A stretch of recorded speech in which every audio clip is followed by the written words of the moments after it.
Eu sou um cara esforçado, eu sou um cara dedicado, eu sou um cara que faz a minha parte e eu não consigo. Por que eu não consigo? É difícil pra caramba fazer isso pelo cenário que você está, mas não é impossível fazer isso. Se prepare porque tá cheio de possibilidades aí acontecendo o tempo todo. Mas se você não estiver preparado, elas vão passar por você o tempo todo e você nem vai notar que elas passaram. A regra 1, nunca pense em desistir. Porque desistir não pode ser uma opção. Eu nunca fiz alguma coisa por escolha, eu sempre fiz foi pela necessidade. Eu não tive a opção de desistir, era fazer ou fazer. Então a regra 1, para ser uma pessoa extraordinária, nunca pense em desistir. Bom, a minha maneira de pensar é, eu preciso saber o que eu quero. Quando eu comecei a minha caminhada lá, aos 7 anos de idade, por que eu comecei? De onde surgiu o Rico e Vendedor? Surgiu porque até os 7 anos de idade eu nunca tinha comido carne. E eu queria conhecer carne. E a minha mãe falou que não era pra gente, cara, carne não é pra gente não, isso é caro pra caramba, tá fora da nossa realidade, é por isso que a gente não come. Eu falei, o que eu tenho que fazer pra comer? Você tem que ter dinheiro, e pra ter dinheiro você tem que trabalhar, só que ninguém vai te empregar porque você só tem 7 anos de idade. Aí eu falei, deixa que eu resolvo essa parada, eu mesmo me emprego. E aí plantei uma horta com meus irmãos e comecei a vender verdura na rua. Por que eu comecei a vender verdura na rua? Porque minha mãe me falou que eu tinha que trabalhar e que trabalhando eu chegava no dinheiro e chegando no dinheiro eu chegava na carne. Ou seja, eu sabia o que eu queria, comer carne. E a minha mãe me contou um planejamento básico. Trabalho, dinheiro é igual a comer carne, ou comprar qualquer coisa que você quiser. Então eu comecei a vender verdura para eu comer carne. Se eu viesse que, sei lá, veio uma seca que a minha verdura não cresceu, eu poderia desistir de vender verdura, mas eu ia passar a vender sacolé e o meu objetivo era o mesmo, comer carne. Sacolé não dá, eu ia parar de vender sacolé e eu passei a engraxar sapato, o meu objetivo era o mesmo, comer carne. Então quando a gente fala de não desistir, não é de não desistir de não comer carne. Eu quero comer carne, não vou desistir disso aqui não. Agora, o que é que eu vou fazer para chegar até aqui? Eu posso mudar a qualquer tempo, porque não é desistir, é a questão de não dar murro em ponta de faca. Pô, eu tô vendo que esse solo aqui não é fértil, eu tô vendo que a alface aqui não cresce, eu vou insistir em plantar alface aqui? Errado isso. Eu posso vender sacolé porque eu tô num lugar que é mais quente, então eu vou vender sacolé porque nesse momento dá para vender sacolé. Veio o inverno? Não, então agora eu tenho que vender capa de chuva. Vai chover, eu vou vender capa de chuva, não vou vender sacolé. Agora, o objetivo é o mesmo. Seja lá o que eu for fazer, o objetivo é chegar no dinheiro e depois chegar no dinheiro e chegar na carne. A ideia é olhar pro que dá para fazer, quando der para fazer e executar. Então, que coisa fácil qualquer um faz. E eu não sou qualquer um, você não é qualquer um. O extraordinário é algo complexo. Não impossível, mas complexo. E é por esses motivos que a galera vai ficando para trás, né? A galera quer algo que seja um pouco mais fácil, que trabalhe um pouco menos, que desgaste um pouco menos. E tudo isso é ilusório quando se fala de extraordinário. Então, se você não estabelece o próximo nível, você já está dentro de uma bolha de que está ganhando um dinheirinho e está bom demais porque você já não está mais quebrado. E é perigoso esse lugar. E aí é difícil ficar nesse lugar e é mais difícil ainda sair desse lugar. Então eu tive que escolher qual difícil que eu queria. Tá na praia vendendo água ou tentar os próximos níveis acima daquilo. E na vida nós temos que ser igual a água. Modele seu curso de acordo com a natureza do solo por onde você passa. Não adianta você achar que você vai furar uma parede de, sei lá, de concreto puro com seu dedo e bater no dedo, não vai furar. Agora, por algum motivo, se você descer o elevador aqui, o elevador deu defeito, eu vou descer de escada, deu defeito na escada, eu vou descer de rapel, vou descer esse prédio aqui de alguma maneira e vou passar por essa parede e vou chegar lá do outro lado. Você vai chegar lá do outro lado, mas não vai chegar lá do outro lado furando, tentando furar a parede com a sua própria mão. Você vai morrer ali e não vai conseguir fazer isso acontecer. E o que acontece com muita gente? Insistir em projetos que visivelmente não vão sair daquela ótica, ou daquele patamar, ou daquele degrau, e achar que daquilo ali vai alcançar o seu extraordinário. Ou culpar o universo como, cara, eu sou um cara esforçado, eu sou um cara dedicado, eu sou um cara que faz a minha parte e eu não consigo. Por que eu não consigo? De repente você é até um cara esforçado, é até um cara dedicado, é até um cara que faz a sua parte, mas você está insistindo em uma ideia que não vai te levar ao extraordinário por esse viés. Mas de repente você pode buscar novas maneiras de fazer a mesma coisa para que essas novas maneiras de fazer a mesma coisa possa possibilitar a sua condução para o seu extraordinário. No cenário que eu fui criado, a mentalidade que se ensinou foi, ó, isso não é pra gente. Esquece carne, não é pra você. Esquece conga, não é pra você. O cara sabe que chute. Que chute é cruel pra caramba. E a conga era o primeiro passo depois do que chute. O All-Star era o segundo passo depois do que chute. Esquece, não é pra você. E esquece morar bem, não é pra você. Esquece esse negócio de faculdade, não é pra você. E a primeira coisa que eu tive que mudar foi, vai ser pra mim o que eu determinar que é pra mim, desde que eu de fato determine e execute. Isso criança. Era mais fácil eu esquecer comer carne do que eu insistir em comer carne. Eu falei, não, eu vou comer carne. Tudo é venda. Eu costumo dizer para as pessoas que seja lá onde você quer chegar, aprenda a vender. Porque sem saber vender, você não vai conseguir chegar nesse lugar. Perfeito. A vida de uma criança de comunidade é muito cruel. O caos da miséria é absurdo. É coisa que só quem passou sabe. Então, você não ter o que comer, você comer um broto de bambu, samambaia, umbigo de banana. O umbigo de banana é aquela parte roxa do cacho. Sim. Você comer essas coisas para não ficar com fome. E você vê você passando com um carrinho de verdura para vender e vê seus amiguinhos jogando bolinha de gude. Eu não tive tempo de jogar bolinha de gude. Eu não tive o troféu do torneio de futebol, não tive chuteira. Isso faz falta. Eu sou filho do meio. Nascido e criado na década de 70 para 80. Eu vestia roupa usada comprada para o meu irmão mais velho. Que na minha realidade a roupa era comprada para o irmão mais velho. Depois a roupa passava para a irmã, chegava no filho do meio. Eu tinha que cuidar dessa roupa porque a roupa ainda ia passar para mais 2 irmãos. Eu assistia televisão pela janela e pela cerca do único vizinho da minha comunidade que tinha televisão. O programa que ele queria, o dia que ele queria, cerca naquele dia ele queria assistir televisão. Eu dormia para baixo, meu irmão dormia para cima, e um colchonete de palha no chão. É cruel pra caramba. Mas eu sei o quão foi importante para mim descobrir cedo que eu deveria quebrar todas aquelas crenças limitantes ali de que carne não era para mim, de que Kongo não era para mim, porque depois que eu consegui comer carne através da venda, aí eu vi que dava para comprar o que eu quisesse através da venda. O sonho das pessoas é estar entre os extraordinários do planeta. Aí você fala, cara, Henrique, não conheço nenhum extraordinário no planeta. Fala, então tente estar entre os extraordinários do seu país. Não dá, cara, sou muito pequeno. Então tente estar entre os extraordinários do seu estado. Também não dá, sou muito pequeno. Dentro do seu capital, não dá. Dentro da sua cidade, não consigo. Dentro do seu bairro, não consigo. Dentro da sua rua. Cara, na minha rua não tem ninguém extraordinário, então seja essa pessoa. Não interessa se você está no caos da favela ou se você está no Alphaville, não interessa. Você tem que ser o extraordinário daquele lugar. Você tem que ser a parte boa daquele lugar. Sempre eu morei no pior do lugar. E às vezes no pior do lugar. E eu nunca fumei, eu nunca bebi, eu nunca me prostituí, eu nunca usei droga. Não tem nada contra quem faz isso, mas é a minha opção. Eu cresci entre o fuzil e o livro. O cenário onde eu nasci é como se a vida virasse para mim e falasse, meu parceiro, é o seguinte, vou te apresentar, eu sou a vida, tá? Eu vou te apresentar como funciona aqui. Você nasceu, seja bem-vindo, você tá na favela, tem um fuzil aqui, você quer pegar? E tem um livro aí, o que você escolhe? Eu falei, eu vou escolher o livro. Ah, mas o livro eu não sei onde ele tá não, tá escondido. Eu vou achar o livro. Pega o fuzil, tá mais fácil o fuzil daqui. Não, eu vou achar o livro. E se você não achar o livro, eu escrevo o livro, mas eu vou ser a parte boa desse lugar. O não é dado pela postura que você tem. Você não precisa falar não com ninguém, sim com ninguém. A sua postura fala por si só. Então eu cresci, ou em bairro carente, que sempre teve tráfico, ou em grandes periferias, que sempre, não, em qualquer lugar que eu tenha morado, eu cresci, ou eu era o bairro carente do lugar, seja quando eu nasci em Minas, quando eu morei em Belo Horizonte, ou quando eu mudei pro Rio. Ou era a periferia desse lugar, no Rio chama comunidade. Ninguém nunca me ofereceu um fuzil, ninguém nunca me ofereceu droga, ninguém nunca me chamou para ser parte do tráfico.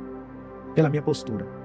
A sua postura determina como as pessoas vão chegar até você e com que tipo de abordagem elas vão chegar até você. É difícil pra caramba fazer isso pelo cenário que você está, mas não é impossível fazer isso.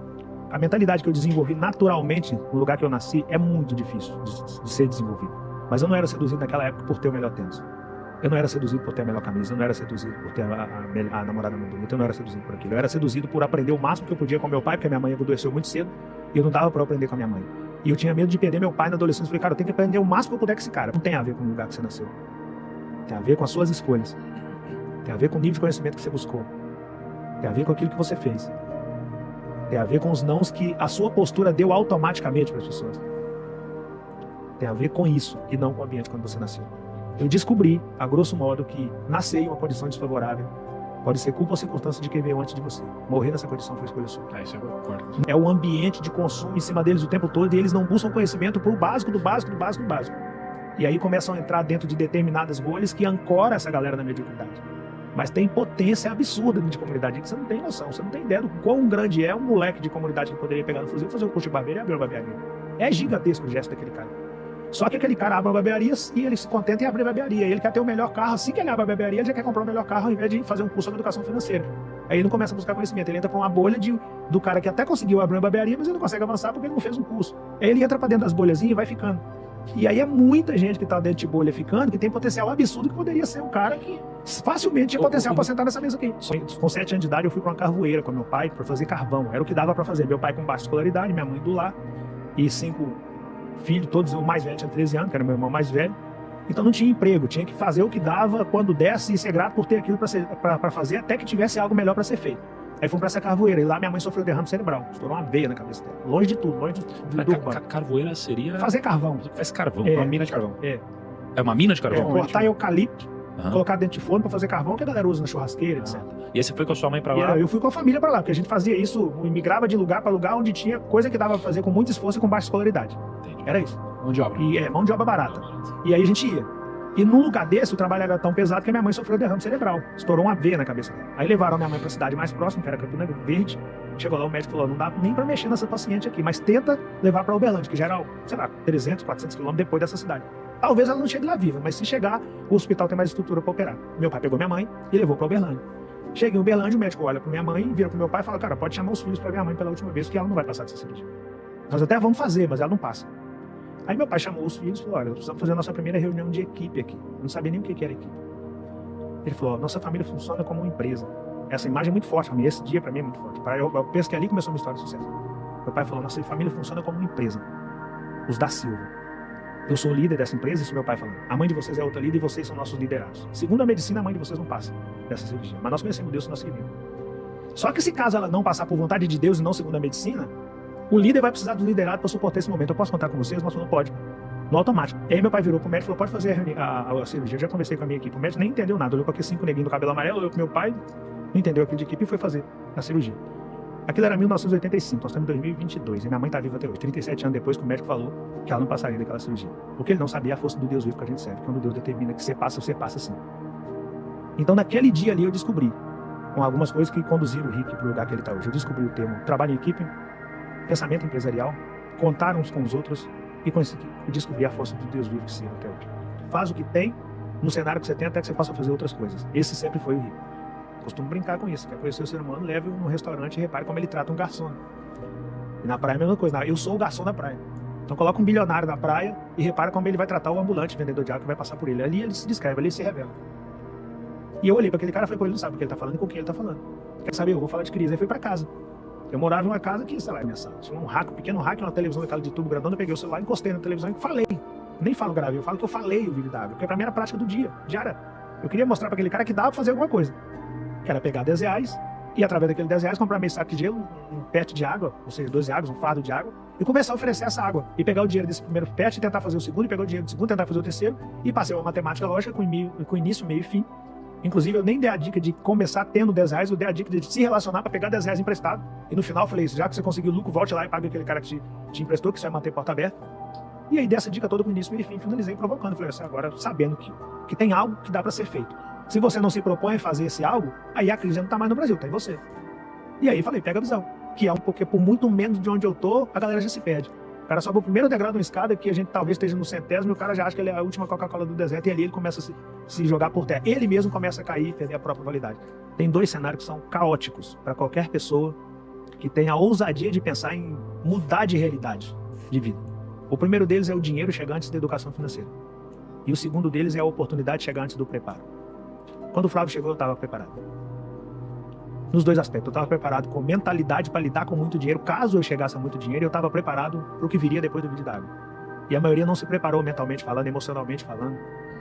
Com mentalidade de lidar com ela, a maioria não se preparou. Eu era o cara que estava com a chuteira amarrada. Eu costumo brincar com isso. Quando um técnico, a Copa começou agora. Aí o Brasil tá lá jogando e de repente o Neymar machuca, o Tite aponta pro banco e fala, vem você, Pedro. Ele fala, peraí que eu só vou amarrar a chuteira. Ele fala, não, então vem você, Rafinha, você tá com a chuteira amarrada. Eu era o cara que tava com a chuteira amarrada. Quando o Flávio olhou pra mim. Não pode perder a oportunidade. Você não pode estar com a chuteira desamarrada. Você tem que estar pronto. Você tem que acreditar que em algum momento você vai ser chamado pro campo e não vai dar tempo de você nem amarrar a chuteira. Eu era o cara que tava com a chuteira amarrada. Eu passei uma vida inteira lendo.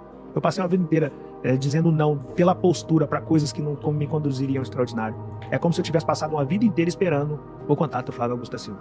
Muito bom, velho. E a galera não faz isso. A galera, eles não se preparam para o extraordinário. A galera até fala em extraordinário, mas não se prepara para isso. O cara ganha, ele começa a vender água na praia com o Rick na segunda-feira, no primeiro final de semana do verão.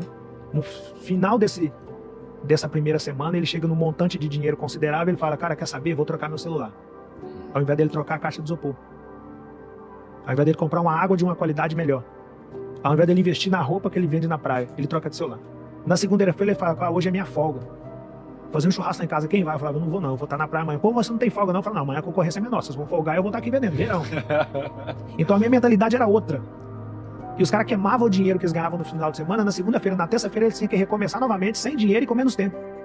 Eu guardava o dinheiro do final de semana, na segunda-feira eu trabalhava e na terça-feira eu tinha mais dinheiro do que aqueles caras, o mesmo tempo que eles tinham a partir da terça-feira, e já estava dando sinais claros de que eu conseguia lidar com o dinheiro. Ser fiel no pouco é um negócio muito complexo. Mas eu estava preparado com mentalidade financeira para cuidar de pouco dinheiro e emocionalmente preparado e com o nível de conhecimento necessário para ocupar o lugar que eu ocupo hoje.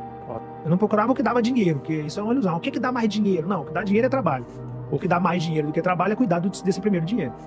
E a galera não sabe disso. A galera pensa que tem que ganhar mais. Não, você tem que cuidar do dinheiro que você está ganhando para que o dinheiro te dê dinheiro. E aí a galera não pega essa visão. E eu queria fazer o que dava para depois colocar o dinheiro para tentar trabalhar para mim.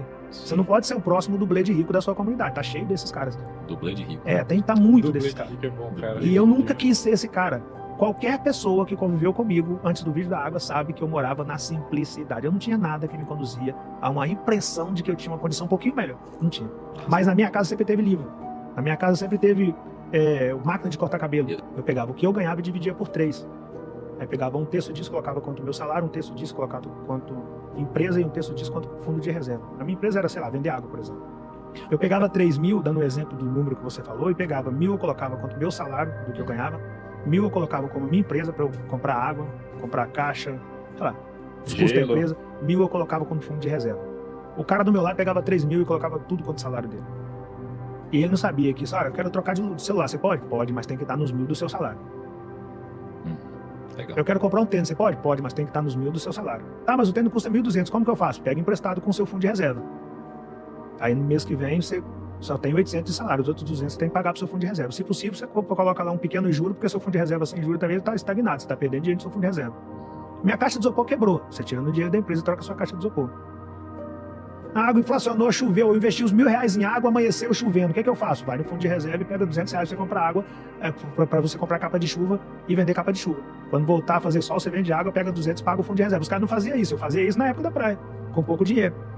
E a galera não sabe essas coisas que são simples, são óbvias, mas que se não aplicado em regra, você vai fazendo da maneira errada, e de tanto ir fazendo da maneira errada, você não percebe que está fazendo da maneira errada, e você passa a acreditar que você precisa ganhar 4 mil, ao invés de 3, porque se você ganhar 4, resolve. Só que você ganha 4 e continua agindo errado e passa a pensar que você ganhar 5 resolve. Se você ganhar 6 resolve. Ele só vai resolver quando você aprender sobre educação financeira. Você tem que entender que isso aqui é guerra, irmão. Se você não entender que isso aqui é guerra, você vai querer a parada mais fácil. Você tem que entender sobre duelo. Isso aqui é guerra. É ringue, selva. Legal. O tempo todo. Não é quem consegue bater mais, não. É quem consegue suportar mais pancada e levantar e tentar a próxima luta. Babou. Eu não sei onde você quer chegar, mas se você quiser chegar lá por causa da sua família, você vai chegar. Porque o seu propósito é muito forte. Porque você precisa aprender coisas básicas sobre a mentalidade de uma pessoa que ousa querer alcançar o extraordinário. Porque nós não vamos nos esquecendo, né, e acabando desistindo. Verdade. A 3 é, se você começar um negócio hoje, pode dar tudo errado. A 4 é, se você não começar um negócio hoje, já deu tudo errado. A 5ª é, o negócio nunca vai ser seu. Sempre vai ser do cliente final. Portanto, trate essa pessoa da maneira que você gostaria de ser tratado. Outra regra, não vai ser fácil. Depois dessa, não precisa ser fácil. Basta não ser impossível. Aporte 90% de suas fichas em pessoas que nunca te viram. Outra regra. As pessoas de perto vão ter mais dificuldade de ver o seu negócio como sendo um negócio. A regra é, conheça novas pessoas todos os dias. Tenha pessoas para conhecer pessoas todos os dias para o seu negócio. A regra 9, seja um apaixonado pelo próximo nível. O pior que pode acontecer para você é você começar a vender água na praia, por exemplo, começar a ganhar, R$3 mil por mês, por exemplo, e achar que aquilo tá bom. O dia que você alcança a meta de R$3 mil, essa meta para você, ela já não pode servir mais. Você já sabe que consegue. Você tem que subir essa meta para 3.500. Mas a sua meta de hoje não pode ser a meta de amanhã. Depois de batida, não. E a galera fica nessa bolha. Eu quero ganhar meu dinheirinho, comprar minhas coisinhas. Não, cara, você ganhar meu dinheiro, comprar minhas coisas, não é ganhar dinheirinho, comprar coisinha. Mas você tem que ter mentalidade de gente grande, porque se você não tiver mentalidade de gente grande, você entra na bolha dos caras que conseguiram até ganhar o tal do dinheirinho, mas que ficou ali. E a regra 10 é, só considere que a sua ideia está validada após testá-la por, no mínimo, 2 anos. Eu nunca acreditei muito de achar a luz no fim do túnel, mas acreditei muito que se eu me iluminasse, se eu fosse o cara iluminado, eu poderia ser o cara que clareava o túnel. Então o conselho que eu dou pra galera é, procure ser ator principal da sua própria caminhada, porque o pior cenário que pode acontecer para você é você buscar a solução em outro lugar que não seja em si próprio. Se prepare, porque tá cheio de possibilidades aí acontecendo o tempo todo. Mas se você não estiver preparado, elas vão passar por você o tempo todo e você nem vai notar que elas passaram. Não é para amador, o extraordinário não é para amador. A galera pensa, o cara deu sorte. É 1 em 1 milhão que consegue. Pô, se for 1 em 1 milhão, esse 1 tem que ser eu. Caso você chegue ao extraordinário, saiba que toda história de sucesso é meia história de fracasso. Cresça sem perder os laços com aquilo que te levou a crescer. Humildade, essência, resiliência, fé, gratidão, fidelidade. E por fim, sucesso não é aquilo que você colhe, é aquilo que você planta. Você só tem aquilo que você colheu, que você plantou. E se a vida que você tem hoje não é a vida que você quis ter em um dado momento da sua caminhada, não culpe o universo ou pense que as coisas conspiram contra você. Volte lá e veja o que você plantou, o que você está colhendo. E se não te representa, arranque tudo aquilo que você plantou, plante novamente e cultive novamente, para que um dia você possa colher exatamente aquilo que você quer, baseado exatamente naquilo que você plantou. Fora isso, jamais desista do seu sonho. Porque se eu tivesse desistido, eu não estaria aqui.